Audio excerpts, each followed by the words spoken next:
Hi, my name is Kevin McDonald, and I'm declaring my independence. Independence from what? Why, negative thoughts and energy, of course. Chief among them, hate, division, and fear. You see, I know that we're all one, and together we can solve any problem, save our planet and each other. Please, join me as we come together as one and choose a better way to be. So now, let's begin with my independence report.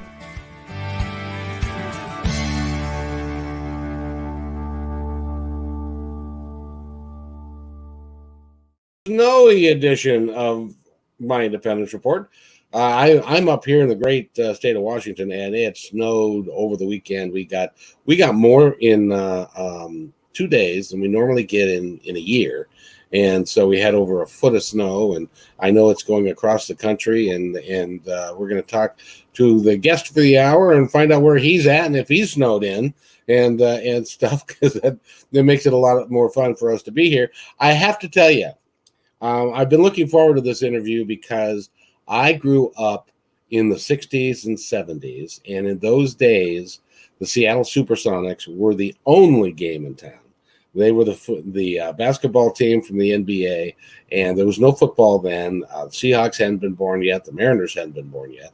And so basketball was the only game, and I remember a lot of those guys. And we have a guy with us who's the father of an NBA player that played for 15 years. Now, there's a career.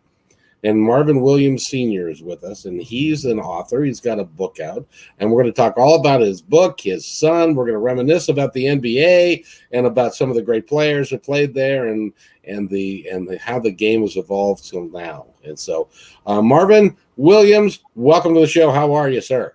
Hey, I'm doing great. Thank you for having me. Thank you.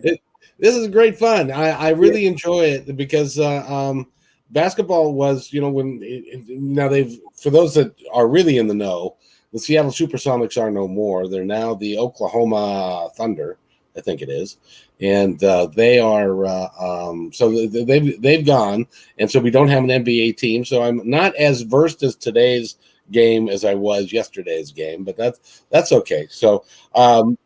Marvin, tell us a little bit about your son. 15 years and I looked at his stats, and he has a lifetime scoring average of 10 plus points a game, a bunch of rebounds and stuff. And tell us a little bit about him and his career. Marvin was from that little town. There's a town called Bremerton. He's from Bremerton, Washington. Oh, really? I didn't realize that. He was from Bremerton. I spent the 25 years in Seattle, between Seattle and Bremerton while I was in there. I came up to that area when I was in the military, United States Navy. I had him, and he ended up being a great success as a person and as a basketball player in the NBA. He played 15 years. He started out as a number 2 pick in the NBA draft 2005. He ended up playing 15 years. Then he also started out with Atlanta. Then he went from Atlanta after about 6 years. Then he went to Utah for a couple of years. And then he went to Charlotte, here in Charlotte. He played here for my good friend Mike and Larry Jordan. And then he finished his career up in Milwaukee. Oh, wow. So you know Michael Jordan. Yeah, I grew up that guy. Yeah, man. Yeah. Is he as unique of an individual and as competitive as they say he is? Yeah. Yes, he is. Yes, he is. He's he's one of the nicest people. I mean, I've had conversations with him, and he hasn't changed a bit from the time when we was young kids, 14, 15 years old, playing basketball, growing up in my little town of Wallace in Wilmington, where he's from. Oh, that's cool. Now, other than that, Marvin being in the NBA for so long and stuff, I really wanted to talk to you about your book because you worked really hard growing up. You had a less than stellar youth growing up and stuff. Tell us a little bit about the circumstances that you had around yourself when you were growing up. Well, I grew up in Brooklyn, New York in 1964. And during that time, they had the civil rights going on in New York. We had what we call our community activists were. The government used to call them militants, but I believe they were just good community people. I agree. Called the Black Panthers. They did a lot of really good stuff for kids in the neighborhood and the communities. And so we had those guys, and we had Muhammad Ali in Harlem, and we had Malcolm X and those guys. And I grew up in that era. I grew up with my mom and dad had drinking problems. They were really good people, but I think sometimes when they was drinking, I think they regret some of how their life turned out, other than just having us as kids. We weren't very rich. My dad did well because he was on a TV talk show cooking. They have the cook shows now. He was doing that out in Long Island back in 1971, 71, 69, around there. He cooked, so we would only see him. He would go to Long Island, stay the whole week, and we would see him on the weekends. We lived a pretty decent life whenever my mom and dad weren't drinking and fighting. Things seemed to be pretty normal for most kids. I really love the community. I really love Brooklyn. I lived on Legion Street, Pickett Avenue. We lived there till I was about 13. We moved from one community of New York to another one. And so basically I lived in New York till I was about 13. Then I moved to North Carolina, which was it was a big culture shock for me. Oh, yeah. They were still doing the racism thing down there. And so I had to, as a young 13-year-old, I had to find my way and adjust to all that. And I fell in love with the game of basketball at 13 years old. I started learning how to play right before I left New York. And so I fell in love with the game of basketball. And when I got to North Carolina, I met a couple of people, Kenny Gaddison, who ended up playing in the NBA himself for 16 years and probably coached for over 10 in the NBA. Me and him became real close friends. Then I met Larry Jordan and then Michael Jordan, and we all, on the weekends, those guys lived like in a community called Wilmington, North Carolina, a city called Wilmington, which is about 45 miles from my town, Wallace. And so they used to come up on the weekends and play against me, and then we go down there and play against those guys. And I did that throughout most of my high school career. And I used to play against their high schools. And I have to ask you, you're still in North Carolina now, is that right? Yeah, we're in Charlotte, North Carolina. Sure? Yeah. So has it changed since the 60s? Is it more liberal? Are people more accepting of other people than they used to be? A part of me feel like they've gotten better. Then a part of me feel like they're more politically correct. They're not like Seattle. That's what I love about Seattle. Everybody's everybody, and I do miss that about Seattle. But I think they've gotten better over the years from '64 to now. Well, I would certainly like to think so, but I mean, because it was, I worked for a company out of the South for a number of years, and they used to call the West Coast the left coast because we were a lot more liberal than they were. Yeah. But the racism, and whether it's on the surface or underneath the surface, I feel like, at least the time that I spent there, it's still there. Yeah. And it needs to go away. It needs to stop, because we're all Americans, we're all one, and that is just not an acceptable way for us to live our lives. So I hope that when we're talking about Carolinas and the South and stuff, that they really get it, and because it's still hard. Matter of fact, I was doing a podcast with a lady, what I call a blended family. And she's a white lady, and she married a black man, and they've got a couple of interracial kids and stuff. She is still scared to death to have her kid drive because she was worried about him getting stopped, and it's just a terrible thing. So, but in any event, we're here to talk about some cool, positive stuff. So, you picked up basketball at 13. Yeah. And then you were able to get to. Now, did you play on your high school team? Yeah, I played on my high school team. I was an all-star in my high school team. My coach really, really loved me. His name is Joe Clay Jones, and I love him to death. And we talk at least once a week to this day. He was one of my biggest fans. He always believed in me and thought I could go to college and play ball. When I got through high school, but I decided that after high school, I wasn't sure about myself, so I didn't want to go to college. But I love basketball. And then I was more concerned about helping my mom financially. I wanted to make sure my mom was doing okay. So I was confused. I left home after graduating from high school. I went to New York and played some basketball. And then I came back after a year to North Carolina. And one of my buddies told me, "Hey, man, you can make some money playing basketball in the Navy." I said, "Yeah?" He said, "Yeah." So I said, "Okay." So I went and signed up. And I didn't tell my parents until the day I got ready to leave. My daddy was so upset with me, man. He was not happy. So I ended up playing basketball for 4 years for the Navy. I was all Navy 1 year. Then after they let me out of my contract early because we had a ships team. I was on the aircraft carrier, and we had to form the ships team. So whenever we came into port, these cities, we would play their best teams. Like we went to Australia, we played their national teams. We played some NBA, some former NBA guys. Whenever we pulled in their ports, and I ended up playing in a tournament in San Diego where they had Michigan State, San Diego State, and Arizona State. And so those guys got to watch me play. Those coaches from those schools got to watch me play. And they offered me a scholarship. Arizona State offered me a scholarship. Ole Miss offered me a scholarship. And so the problem was I was still in the Navy. So I had to go work that out. And my captain on my ship, he figured it was better. I would probably do more good going to college and playing basketball than being on the ship. So they let me out of my contract early. But I ended up not, because I had Marvin at the time, ended up not going to Arizona because his mom didn't want to leave. And so I ended up moving down back to Bremerton where he was born at. And, I played ball 2 years at a community college there, Olympic Community College there. Played 2 years, did great. And then I ended up going to a 4-year NAIA Division I Christian college called Warner Pacific University in Portland, Oregon. Mm-hmm. Yeah. And you in your college, your senior year, I believe it was, you averaged 27 points a game, which, by the way, is not a small feat at all. That's so you could, as they say, you could drain the rock from a long way away. Yeah, I could shoot it. I enjoyed it, man. I love shooting. Yeah. And when did Marvin Jr. When did he start showing promise that he was going to follow in your footsteps and become a basketball player? Me and my girlfriend at the time used to coach girls basketball in Seattle. It used to be a girls AAU program called Seattle Magic, and we coached there. And he used to come to the games and watch us coach the girls. And then he used to sit on the bench, ask questions. And then after probably when he was probably about 25 and 7, he started wanting me to teach him.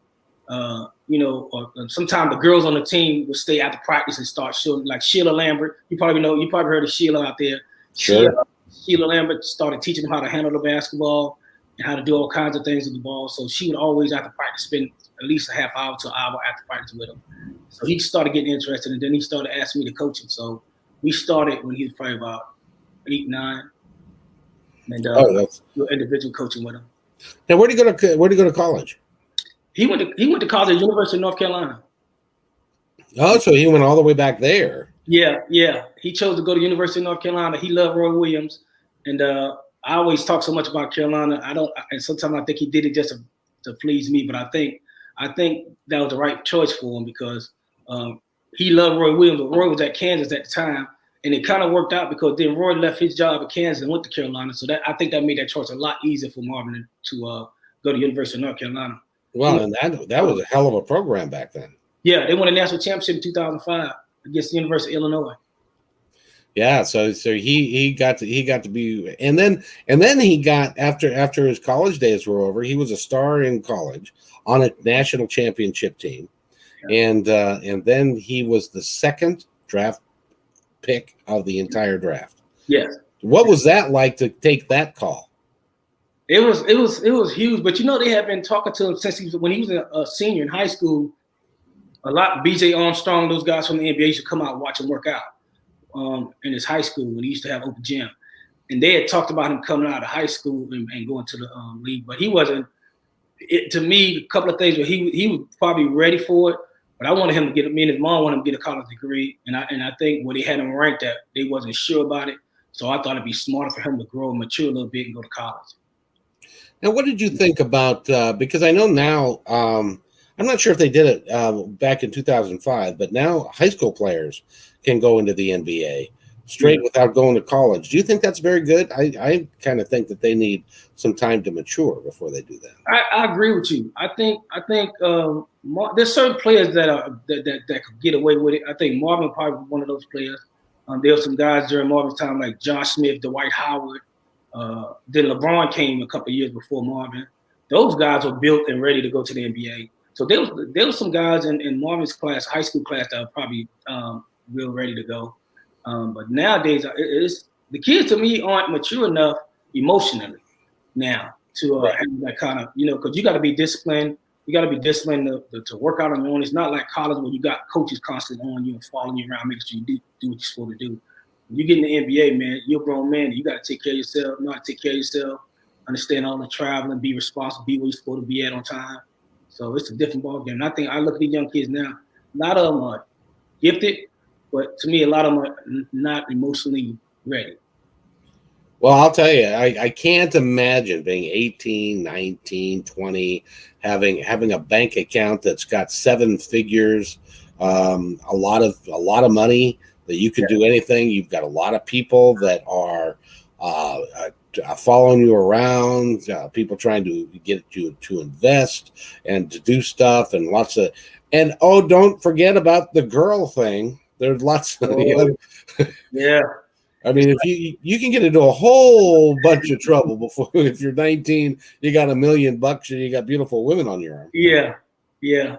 It's and that's true, because even as Marvin, he had me and his mom around him and some good people around him. It still was a challenge for us, but we were able to keep that stuff away from him, because those people jobs are basically to take money out your pocket, figure out how they can get that money out your pocket. You know, and they're not really concerned about you taking care of your family, not like that. They want to get taken care of. Yeah, they want some cash. Yeah, and it makes it really tough. It makes it really tough. So Marvin, well, first of all, I'd like to congratulate you on the challenges you faced as a kid. I love your book. And the title of your book, tell me what it is. It's a secondary break, an NBA dad story. And I think I haven't read it yet. I've read the synopsis on it. It's got great reviews, and I think it's a great read. And if you're interested at all in the NBA, if you're interested in what it would be like to be in that world, it's a completely different world than most of us ever live in, isn't it? Yeah, it is. And I think I wrote the book most too because I wanted the people to see that even coming from my background, you could be successful. If you find something that you believe in and you believe in yourself and follow through and stay with it, that no matter what environment you come from, if you really determined to be successful, you can. And so I think that book, if you read it, it'll help you to understand and see that as you travel through the book with me and my journey. Because it is you had challenges, you faced your challenges, and you did well. You raised a level-headed kid. Playing 15 years in the NBA takes not only talent, but it takes a lot of perseverance and also the ability to stay out of trouble. Yeah. And so you did really well. And when he went to the NBA, and obviously you had an agent and stuff, but you and he made kind of an agreement that you were going to kind of be part of his posse, as it were, to keep him on the straight and narrow, right? Yeah. Well, my job was basically, I mean, like me and him, our relationship was, I'm your father, you my son. and but I like that because he understood that. It was never a question of, Dad, I'm gonna go over here and do this. And I tell him, no, I don't think that's a good idea. It was always, I'm gonna tell my mom and check in with her, and then I'm gonna see what my dad thinks. And if we say no, that was the end of the conversation. Never happened. He was an easy kid. He's a great young man, and I love every second of watching him grow up to be a man and a father. You got two lovely daughters. What's it like for a guy like him, that he's now 15 years NBA vet? But that makes him still, what is he, 37, 38, somewhere in there? 40. He's 40? 34. Oh, 34. So yeah. What does a guy do? He's 34. He's got lots of, I suppose that with the type of money that they make now, that he could spend the rest of his life just managing his money and making sure those are sound decisions and that sort of stuff. But what does a guy, he's 34, he's probably, and I would have to say, a multimillionaire. What is a guy that's 34? What does he do for passion when his passion was basketball and he can't play it anymore? Well, the interesting thing about him was he's always seen himself, and when it came to basketball, as basketball is a sport I love, but it's not who I am. He's always been that way. Even when he got in the NBA, he would tell people, "Hey, man, basketball is a job. I love basketball, but it's just a job. It's not who I am." And so he was always able to separate the two and live a life of, he's always been low key, never flashy. He don't like the limelight. If he can get away without never even dealing with it, he would have. But he's a simple guy, a simple, level-headed guy, and just love his family. And I think he could spend the rest of his life just being with his kids and not even do much. But I think he talked about going to Basketball Without Borders, but because of COVID now, he had to change that plan. And he's gotten a couple of coaching and positions offered to him, but he hasn't made up his mind what he want to do. Right now, he's just spending time with his kids. As well he should, because for the first 15 years and playing in the NBA, for those that don't know, they play 82 games a year. They play 41 on the road. They'll go on a road trip and be gone for a week at a time. And it's hard to develop a personal life and to have. I mean, they play at Christmas, they play on New Year's, they play. So it's really hard for them to develop a great family life and to live life normally like the rest of us do. Right. That's true. That's so true. So it's really good. Well, Dad, the reason that he is so level-headed, I think, is because of you. But I can't take all the credit. His mom did a lot of the work. He lived with his mom, but I always was close by. I was either walking distance down the street or something like that. He would come spend time with me and spend time with her. But I have to give her credit. She did a lot of the work. Well, good. So you and his mom are still on good terms then. Oh yeah, that's my best friend. Yeah. Oh, that's awesome. Yeah, that's my best friend. Yeah. Oh, that is really cool. That is really cool.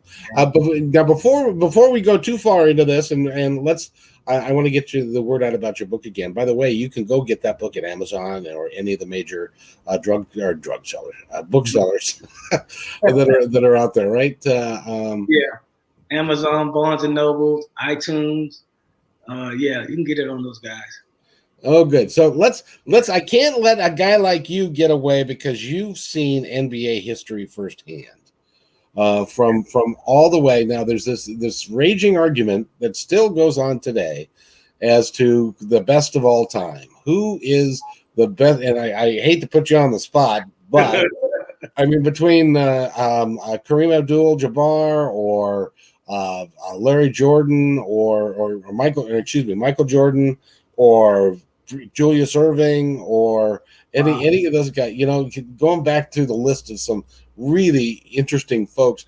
In your opinion, I think I know who it is because he's your personal friend, and you probably can't say.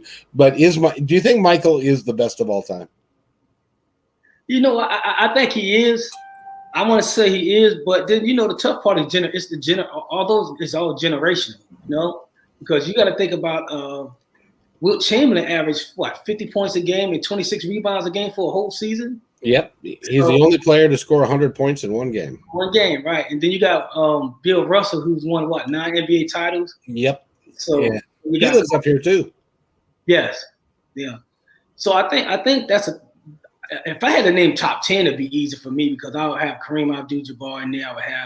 I definitely would have Michael Jordan in there. I would have Bill Russell, Wilt Chamberlain. There's a lot of great guys. Like we talked about Pistol Pete. Yeah. Pistol Pete Maverick, So yeah, people, even people like Walt Frazier and and Earl the Pearl and and those guys. The one guy that I wanted to just applaud Marvin for what he's done, because the one guy that comes to mind who had all the talent in the world but unfortunately let drugs get in the way, and that's Spencer Haywood. Yes. I've read his story several times, and he was very, very talented. Yeah, and it was sad to see him end up like that. It really was. Now I think he's doing well now, but it took him. He had to go through all that crap. So I'm glad that Marvin is kind of low key and he's a family guy and he doesn't get into much trouble. That's really cool. Yeah, it is. It sure is. I'm proud of him. He went back. He was the first kid to ever be a one and done in NCAA history to go back and get his college degree. So good for him. He went back after he got drafted. He made me and his mom a promise that he would finish, and I stayed on him too until he did it, and he got it done. And we was able to watch him walk at the University of North Carolina. That was wonderful. What did he major in? I think I want to say African Studies. Yeah.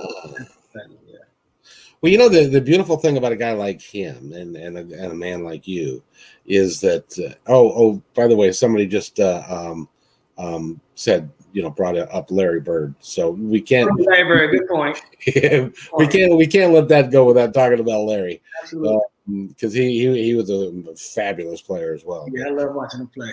Yeah, but your son, being with the financial means he has now, with the heart that he has, he could go and do a lot of nonprofit stuff and a lot of work for charities and work to help people and we need people in this country that need a lot of help as well. So has he thought about doing anything like that?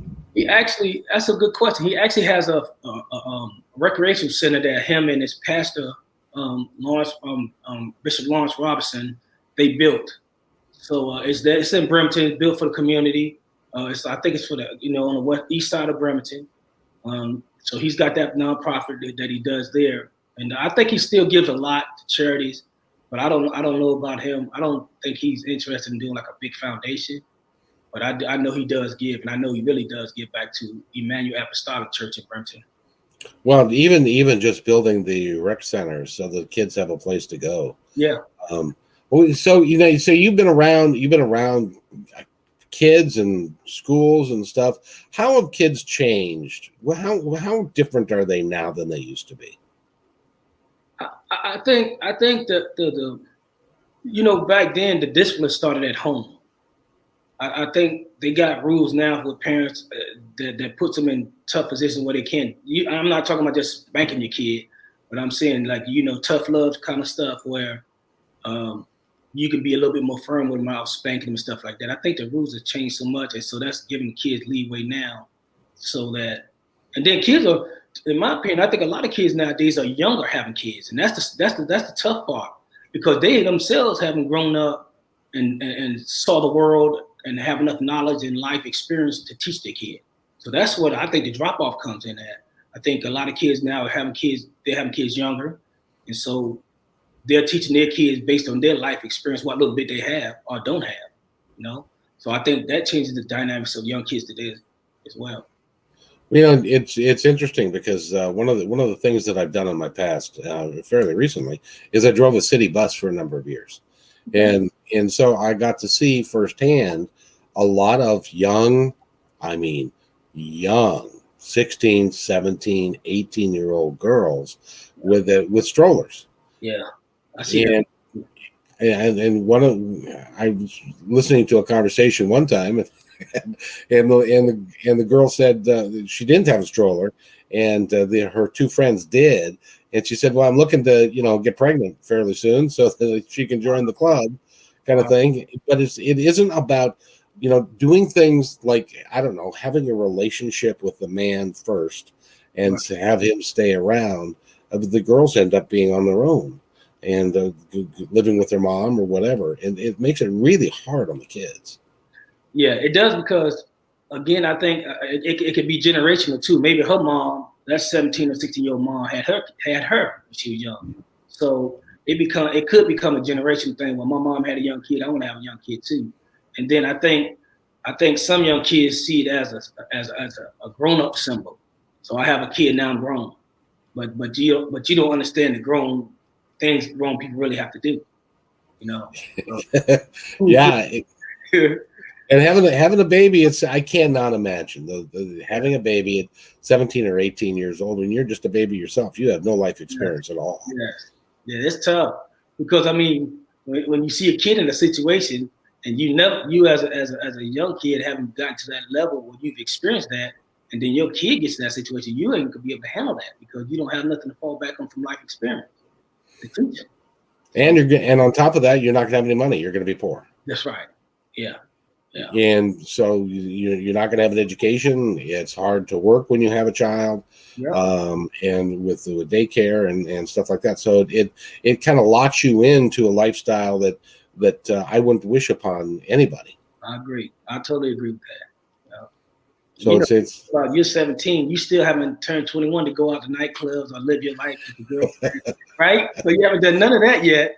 So and you got a kid. So, yep. now you get 21, you want to go out and hang out and leave your kid with anybody and everybody, or your parents or your grandparents are raising, they'll end up raising because you're busy on the run trying to enjoy your life, So that's generally what happens. And then you'd be, well, you wouldn't be amazed because you see it all the time.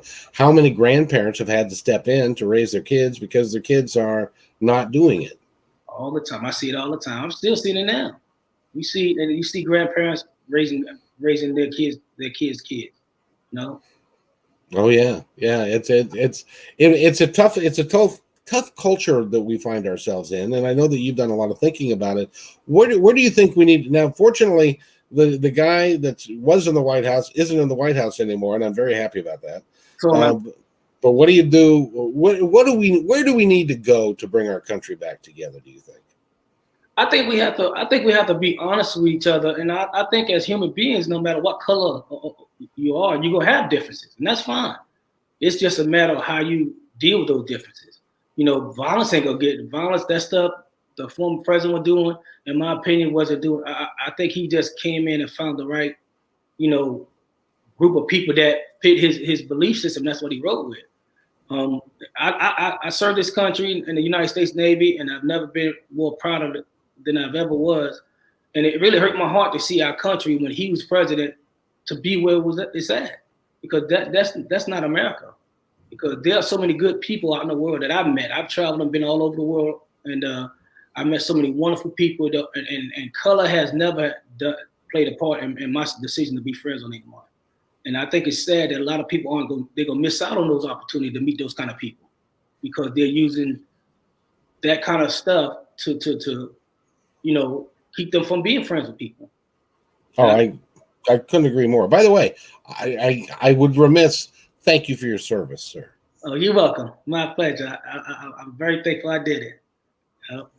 Well, and it allowed you to grow up and have some fun and stuff. Now, you at one point after you got out of the Navy and after you finished your college career, you wanted to go pro, but it just didn't work out for you. Is that right? Exactly. I tried out for a few different teams. I tried out for a lot of teams, and I would get close, whereas I would be maybe the top 10 out of 80. And they have an all-star team. And then they break that down to the best 3. And I ended up being in my last tryout with John Lucas' team. John Lucas had a team, a drug rehab team that the NBA had sponsored. And he had me on that team. They had like 80 guys trying out for 3 spots. And I made the cut to 3. But then John gets a call from the NBA saying they got a guy who needs to be in his program. And I wasn't on drugs or anything, so I was the first one to get cut. So I got tired of doing that. Then I went through a period of depression, drinking and stuff like that, feeling sorry for myself. And then I had to get myself together because I had a child to raise. And I just said, I'm going to just focus my energy on raising my son, get myself together and start focusing on raising my son. And that's when my girlfriend at the time, she told me, hey, why don't you start coaching? And so I started coaching high school girls basketball with her in Bellevue. And then we went from Bellevue to Walla Walla, Washington. We coached the girls team at Walla Walla. Then we went from there. I ended up spent a lot of time coaching Marvin. And then I ended up with an AAU team out here in Charlotte. Oh, cool. So you've been coaching for a long time then? Yeah, a little over 35 years, somewhere around there. It's a long time, yeah. You still coaching? No, I gave up. I had an AAU team a couple of years ago, and I had ran an AAU program for about 6 years. And it got kind of tough because, like what we talking about now, the parents, the expectation, I think the expectation was the parents expected the kids to be NBA players before the kids even thought about being NBA players. They just wanted to play. But, the parents, some of these parents in the AAU programs are the worst. And it disappointed me, and so I just stopped doing it. Everybody thinks that their kid is going to be the next Michael Jordan. Yeah, and it's sad. It's sad because there's so many other things they could do and be. Well, no, I agree with you. And see, they're getting a great opportunity to do that, but they've also are given an opportunity to go to school. Most of them are on scholarship. Right. And they can take that and really make something of themselves. To break that, it's what I call the 7-year cycle or the 7-generation cycle, where you've got kids that are getting pregnant young, and then their kids it just continues on and on. And I think as a parent, they should look at basketball as a way of teaching their kid about the fundamental things of life. Because if you look at basketball, the game of basketball, think about it for a second. They all get on the team together for one common goal, right? And it don't matter if you from, like in the NBA, they got guys from China, they got from Europe, but they all on the team together with one common goal. That's to win the title, right? But it also teaches you to work together to win that title. Right. Sacrifice something from yourself so that to help the goal. And so I think parents should use that. So when it teaches their kid when they go out in the workforce, you go to a job, you're gonna be working with different races of people. You're gonna work with people that you don't agree with, a lot of people you don't agree with, or whatever. And at the same time, having that skill of learning how to play as one unit and play together, and be with somebody different from you, it's gonna help you through your career, whatever job you may get, especially a corporate job. Yeah, well, and if you decide that, if you can't, everybody's career. I was a real good baseball player until I got to high school, and there were other real good. There's a point in time when you just can't you keep up with the other guys, and you've reached your ceiling, as it were, and so you need to go do something else. And a lot of the kids, there's so much money involved, and the parents want their kids to buy them a house when they're making millions of dollars and stuff. Yeah. It just makes it really tough on everybody. There's a lot of pressure. I wanted to ask you too. The game has changed. I remember when there were people like you and a guy by the name of Tom Meschery. He was 6'7". He was a power forward. He played for the Sonics way back when, and he couldn't shoot. He couldn't shoot a basketball to save his life. But he was a tough guy, and he played underneath, and he could rebound. Right. Those guys, they don't do that anymore. They're all 3-point shooters, aren't they? Yes, the game has changed. You don't have the center game no more because you got all the centers who are 7 foot from like Europe. Everybody just fell in love with the 3-point line. The funny thing about the 3-point line, it changed the game, but it also cheated the game. Because whereas before, if I'm down by 2 or down by 4, I had to go down and work hard to get those 4 points back. Now you're down by 4. I just come down, take one shot, and hit a 3, then go back down, hit another 3, and I'm up. So you're not. You really, to me, it's kind of like shortchanging the game versus watching people have to really work hard to get buckets. Well, and the level of play calling and the complexity of the plays used to be that there's no point in taking a 25-footer because you got 2 points for it, just as easily as a layup. So you wanted to get in and get close, and there was a style to, and the game was a lot rougher then than it is now. Yeah, physical, very physical. Yeah, but you had Marvin. I remember having a conversation with him one time that Roy Williams had, where Marvin said that the group that Marvin had, you had those kids who come from family members who were workers, get out there and do the manual labor type of work. So those kind of parents, and so they raised the kids.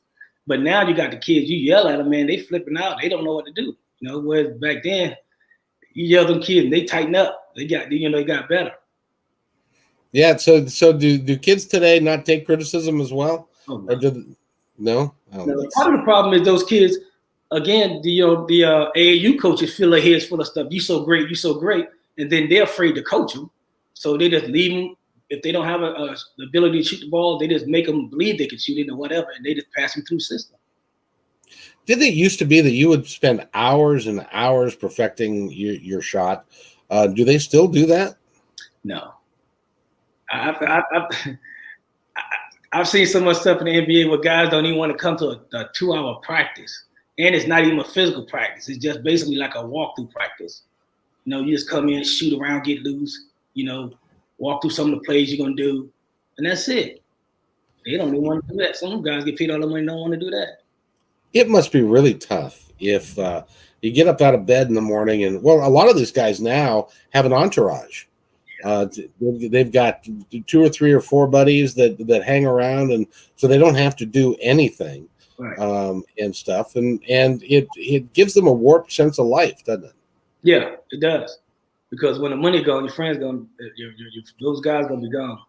You'll have 1 or 2 who loyal to you that stick around, but very few do. In 15 years, I've seen a lot of entourages come and go. I'll bet. I learned the hard way one time. I was a chicken salesman, and I had a couple of guys that we were in Dallas, and you know what a gentleman's club is, right? Oh yeah, oh yeah, Yes. Well, they call them. Some places call them strip joints, and in yeah. Texas they call them gentlemen's club. And so my company allowed me to withdraw $500 to take these two guys to a gentleman's club. It became known throughout the facility that I had $500. Of course, I helped make that known, and so suddenly we had all of these women that came over to say hi to us. Then I ran out of the $500, and it was like a desert. There was nobody to be seen. You couldn't even get a drink after that. It was so. Yeah. I get it that everything runs on money, and when the money's gone, forget it. Yeah, You're done. yeah, that's true. That's how the NBA works too. The entourages. I feel so sorry for some of the guys that. Well, I heard a story last night. He's from your area. Do you remember James Donaldson? Yes. Yeah. He was 7'2", played for the Sonics. Yeah. He was a center, and then he was doing well. He had a company. Then he had a heart attack, and he was down for a year. His wife left. It's a bad country music song. His wife left his job. His company folded, and he went through all of his money that he was prepared to have for retirement, and now he's living in an apartment and is just trying to day by day to get by. It's sad that happens. Yeah. And I think a lot of people think once they get a lead that the money gonna keep coming, and they don't, because you could be in a league today, not tomorrow, for one bad injury. So. Oh yeah. Now, how's Marvin's health? 15 years is a long time to put on those joints. Is he doing okay? Yeah, he's doing real well. He stays healthy. He works out every day still, as if he was gonna train, like if he can go to a job. But he works out every day. I was just over there talking to him a couple of days ago. He had just got done working out. He takes good care of his body. That's one thing I do. I'm proud of him about. He's always done that. No, that's awesome. And like I said, he's got a career, 15-year career, and his scoring average is over 10 points. Yeah. There's not a lot of guys that can say that has a career like that and was a viable part of the team. Right. Yeah. 15 years is a long time. Most people say if you last 5 years in the NBA, you've done great. Yeah, and if you're a football player, 3.5 is the average. So, Yep. So those guys come and go. Marvin, it's been great fun. Let's talk about your book again. NBA Dad Tells His Story. Yeah, secondary break, NBA Dad Story. Now, how long did it take you to write the book? About a year. I just wrote like an hour a day, and it was more so like a journal to look back on my life, seeing where I'm at now and where I come from. And I just went back and basically wrote it as a journal. And then one of my friends who's a publisher said, you ought to turn this into a book. And so that's basically what I did. Oh, very cool. Because you wrote a lot about your life and what's happening, but you also wrote about philosophical things and ways to live your life a little bit better. Yeah, sure did. Yeah, that's really important. So tell us a little bit about that side of it. I think you, like I said, I think if you have a passion, you should follow it. Because I mean, even when I was talking about trying to get to the NBA and playing, people used to tell me that you live in a pipe dream, that's never gonna happen. I always believe in God though, and I always believe that if you do right, good things will happen to you. And so that's one of the things I try to talk about in my book. Always try to make the right decision and believe in yourself, and then just keep your faith in God. And I think God gonna put you where He wants you to be at, whether you want to be there or not. I think God, He'll put you where you think you should be at, and for the most part, he'll guide you along the way, and you got to look for Him and see Him. He's there. Absolutely, and if all you have to do is look. Yeah. If there are times when times get tough, and they get tough for a reason. Yeah. So that you can learn through it and you can experience it, and then you can go on if you're willing to learn. If you're not willing to learn, then you get to have the same story over and over again. Exactly right. That's exactly right. Yeah. So you got to learn, and if you don't, it's up to you. But it's gonna be tougher. It's gonna be tougher. And change, I believe, change builds character anyway. I think we get so caught up as humans that we don't want to change, but we got to accept change as a good thing instead of it being a negative thing. Well, change is exciting. Yes. Yep. Absolutely. Yeah. If you get to look forward to what's next, some of us get to look forward. Some of us are really cool and they're 34 and have lots of money in the bank and get to look forward to their future and take care of their kids and have a good. And others of us aren't quite that lucky. Yeah. So Yeah. we have to slog our way through. But that's okay. That's what it's all about. Yeah. Marvin, it's been a pleasure having you on the podcast today. I really have enjoyed talking with you. I sure appreciate you having me on. Thank you so very much. Before you go, okay, I want to give my my guest of the hour the opportunity to talk to the audience, both those that are listening now and people that are going to view this later, and tell us what's in your heart and what you'd like us to know. I would like you guys to know that I think the world is a great place, and I think we should learn to love more and trust each other more, and give each other a chance. That's what I would say. That's really on my heart. To love more, give each other a chance, and be as good as you possibly can be while you're on this earth. I wish I'd said that. That's really cool. Yeah. Thank you. That's really good. By the way, we've been talking with Marvin Williams Sr., which means, of course, there's a Marvin Williams Jr., and who's an NBA player for 15 years. And this book is more about his dad's story and what it was like for him growing up. Because you grew up, you were born probably in the same time frame that I was. Maybe you were a little younger, because I was born in '57. Yeah, I was 64.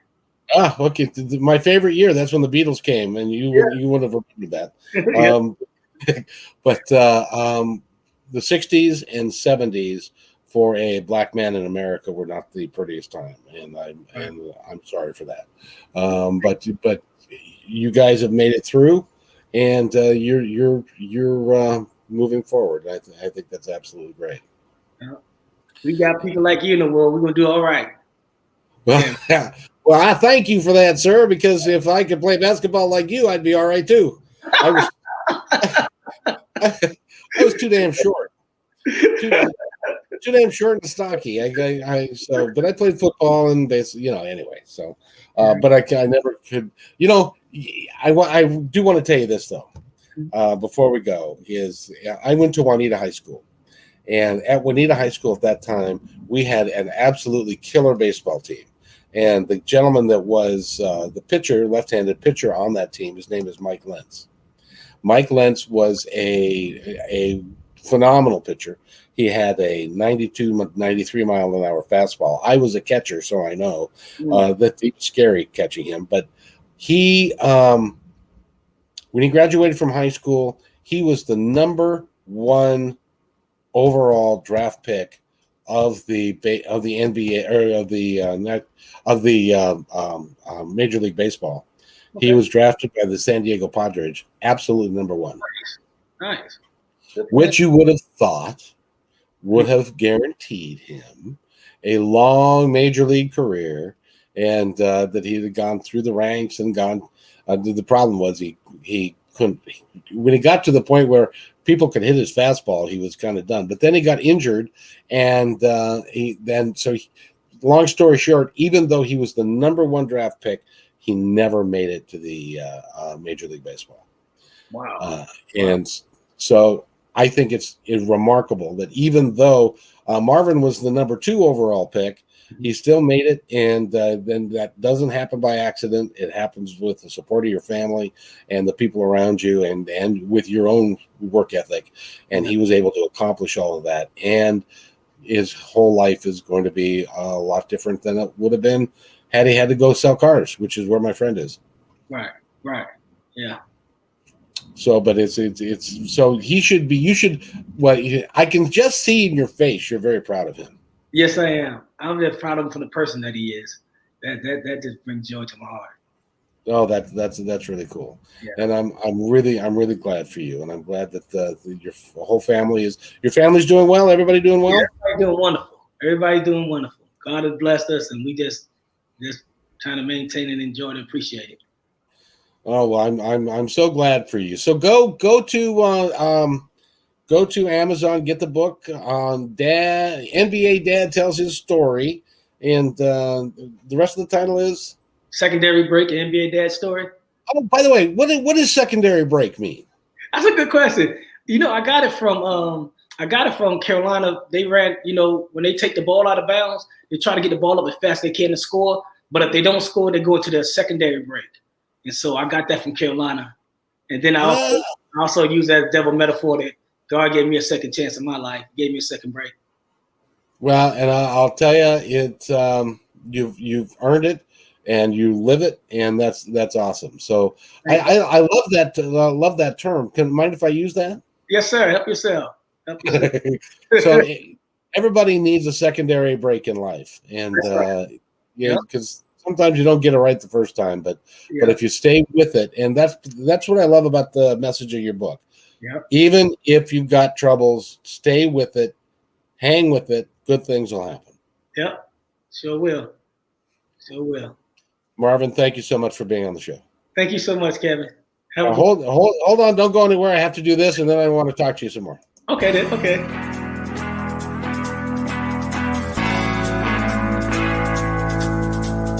Hey, and thanks for listening to this episode all the way to the end. Hey, pretty cool. Hey, don't forget to follow us so you can receive regular updates and new posts. And remember, take care of each other because each other's all we've got. See you next time on My Independence Report.